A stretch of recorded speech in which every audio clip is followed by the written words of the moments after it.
Hello, this is What's All About with another watch review, and in this review we're looking at a brand that I haven't heard of before, and they're called Aries Gold.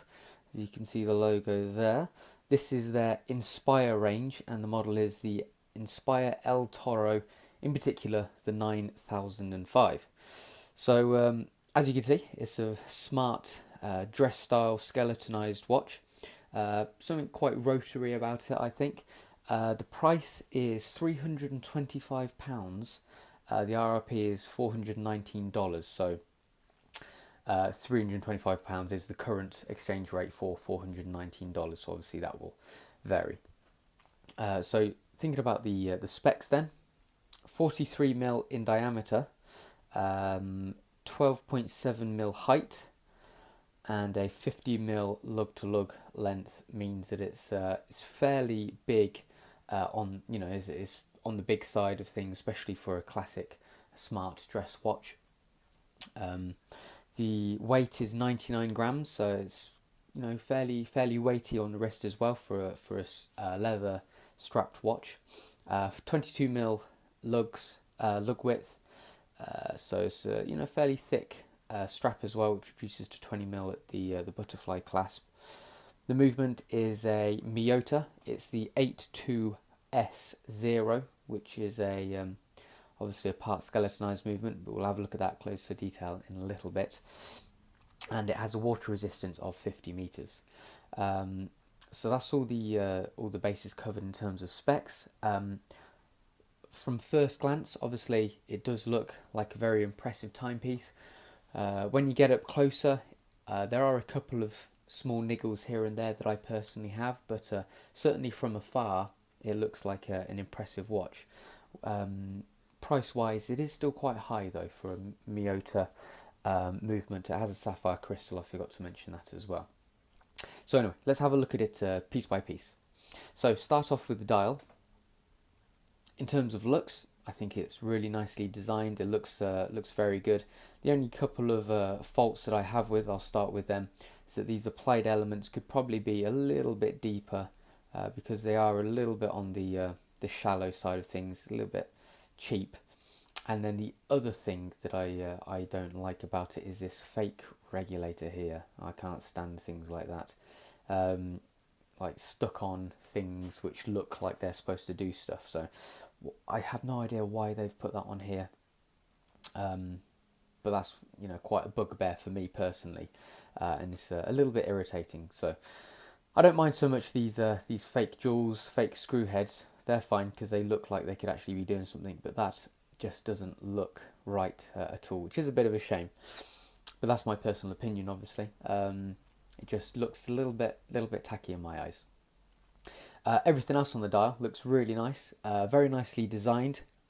If you like bling, then this certainly will appeal to you. Even if you don't like it that much, it's not so blingy that it's really off-putting or anything. I actually think it's quite tastefully done in terms of design.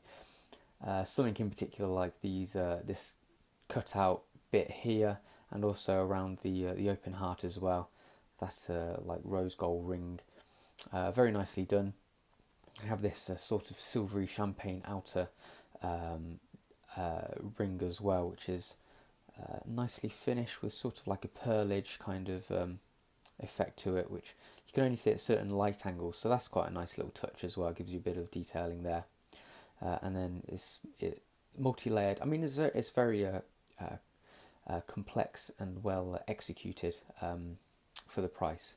We have this nice deep rehaut as well with a decent angle, with a minute track printed on the rehaut there.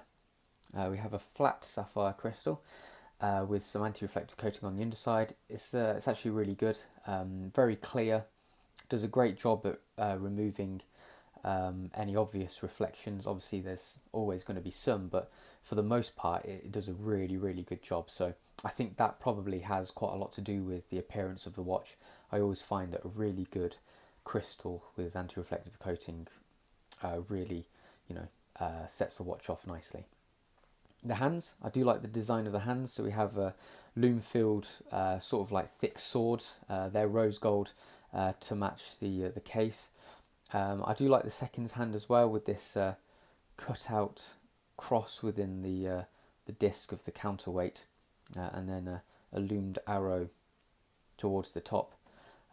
So they're really well manufactured and machined. So all in all, the design of the dial is really nice, really well executed. Just those couple of things that that I think could be improved. Removing that or changing it, and a little bit thicker applied elements around here. But apart from that, it's really nice. So moving on to the case, as I mentioned before, it's quite sizable. Let me just put it on and I will show you. I've got a 7¼ inch wrist. So there we have it. For me, I find 43mm perfectly suitable. The height may concern some because obviously it is supposed to be a dress watch. It'll be a bit difficult getting a shirt cuff around it, if it's a tight cuff, that is. So 12.7mm height may be a bit of an issue for some there. But the 43mm in diameter, it doesn't really bother me too much. I think it just gives the large size gives it a lot of wrist presence, and certainly makes it more eye-catching with the light and detailed face. The finishing, it's all rose gold and polished, as you can see, apart from the case back, which is stainless steel, which is what we've come to expect with rose gold cases. I do like the shape of it, quite bulbous, with a gentle curve, and then this ridge going around the bezel and along the top of the lugs as well. So very nicely finished. I think the machining maybe in places could be a little bit more refined, but then it would lose its sort of fluid feeling behind it. The crown is just push-pull, so you just pull it out. We can set the time, push it back in. I do think that the logo on the edge, on the end of the crown, could be a little bit deeper. I think it goes like that, so we've got the A and the G within each other. Obviously you can hand wind the watch as well just by winding it, so it's always going to be in a different position. But I just think that could probably do with being a little bit deeper, a little bit more refined. So there we go. Moving on to the case back. So it's an exhibition window, so we can see the Miyota movement there. And then we have this light etching details surrounding that on the screw and case back, stuff like sapphire glass, water resistant, the movement and the model.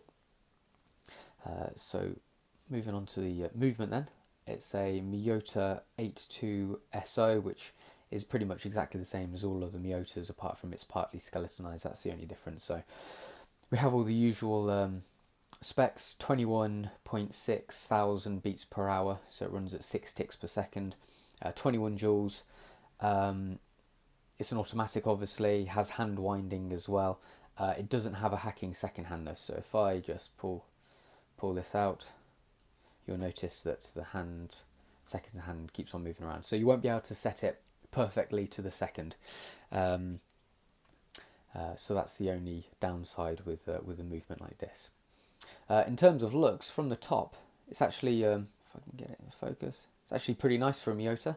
Usually, they're very industrial, very plain looking, but I think Aries Gold have done quite a good job with what Miyota have given them. Obviously, a lot of detailing is applied on top, but it gives the impression of a very nice posh movement, which is good.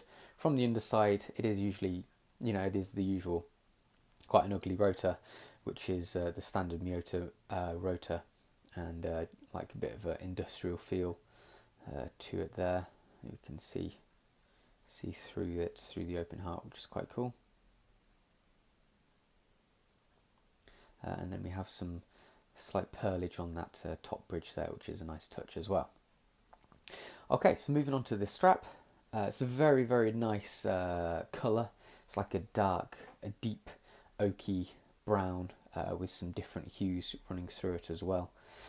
So it's a very nice strap. Obviously the thickness of it in terms of lug width, and then it's got quite a a thick, it's quite thick sideways as well. Good quality leather, gives the impression of a nice, decent, heavy-duty strap. So it's very comfortable as well on the underside. Have some stamps there, so the logo one side and genuine leather on the other, and then that's topped off by this really nice butterfly clasp, which is polished rose gold to match the case. On the top of the buckle we have Aries gold, deeply engraved, so that's nice to see. That's good quality, and it's easy to adjust as well. You just literally pull this bottom bit out, and then you can slide along to the hole you want and push it back together. So if I just put it back on, see the strap in all its glory. So yeah, very snug, secure fit. It's certainly matches the case well, and it gives, it works well in creating this this high quality aura from afar. Okay, so let's get the macro lens on, and we'll have a look at it in a little closer detail. Okay, so just give it a wipe. Let's have a look at the dial first of all. So we can see here the applied elements could just do with a little bit better refinement. See a few little bits and pieces, marks, for instance on that rose gold section. Just think it could be a little bit thicker and a little bit better quality. Here's this like cut out section, which is very nicely done actually. This like top plate is very well cut out and applied. It's just the bits that are stuck on it aren't quite the same quality. So we have this ring around the open heart as well, which is very nicely done. So moving over here, we have this fake regulator, which is annoying. So there it is with a fake jewel on top. All these screw heads don't do anything, but they actually don't look that bad at all really. And these fake, oh, it's not fake jewel, is it? It's just a blued screw. But they all look quite neat and tidy actually. Here's that pearlage finish, very light gentle pearlage on the top as well. And then looking at the hands, there's the counterweight of the second hand. And then pitched hands, very nicely finished they are, so no complaints there. So there's the top of the movement. Have a look at some of these, this detailing on the movement. So if I give it a wind, you'll be able to see that spinning around, which is pretty cool. That's me winding it. And then if I pull the crown out, you'll be able to see that engage. There we go. So that's now shifted, and see everything moving, which is pretty nice to see. Lovely stuff. There we go. Push it back in. There we go. So that's cool. There's the... Right. So if I just give the case a quick wipe down, you can have a look at the case and the finishing there. So rose gold polished, so it's quite hard to get a decent shot on it, but the finishing is all very nicely done. So all of these like edges are very fluid. I personally probably would have preferred to have seen a little bit more refinement in these edging, but this might have just been the style that they went for. So there's the AG logo for Aries Gold. It doesn't look too bad up close actually, but to the naked eye it just looks like it could be a little bit deeper. This is the crown grip, which is very good. So it does the job very nicely. And it has this like little ridge on the inside, so you can hook your nail in to pull it out. So that's a nice touch. Moving on to the underside, we'll just give that a wipe. So we have this light laser etching around the outside of the exhibition window. And then of course we have the movement here. So let's try and get that in focus. There we go. So that's the quite ugly rotor, the classic Miyota rotor. Pearlage on that top bridge, which is a nice touch. And there's the heart of the movement taken away, if I can get that. There it is. So it's from Miyota, it's actually really neatly finished. Usually you can see a few little marks here and there, but for the most part this is a very nice movement, especially for one that's so industrial. Moving on to the strap then, here's the top of the leather. You can see this alligator grain print on top. Then if we move on to the underside, here's the print, Aries gold, quite lightly printed actually, and then the butterfly clasp. Here's the top. I'll just give that a wipe quickly. There we go. So that's very nicely, nice and deeply engraved. So that's quite good quality there.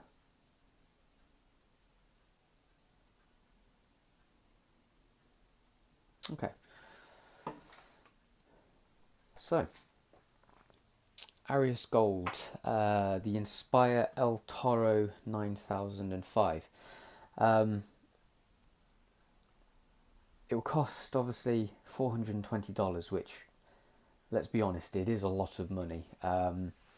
So my personal feeling is it's probably a little bit too much.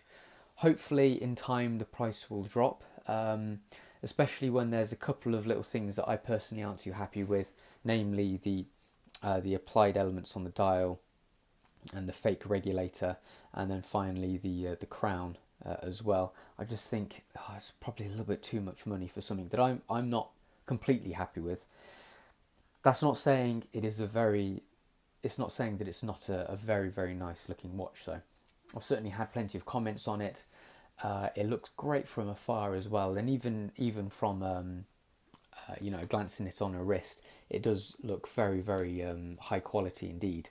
And to be fair, they've done a good job in making that making it look so high quality, because usually with skeleton watches, on the cheaper side of, when you're looking at cheaper skeleton watches, you can tell that they're cheap. Whereas this one, they have done a good job of making it look more expensive and a higher quality timepiece. So in that regard, they've done a good job. So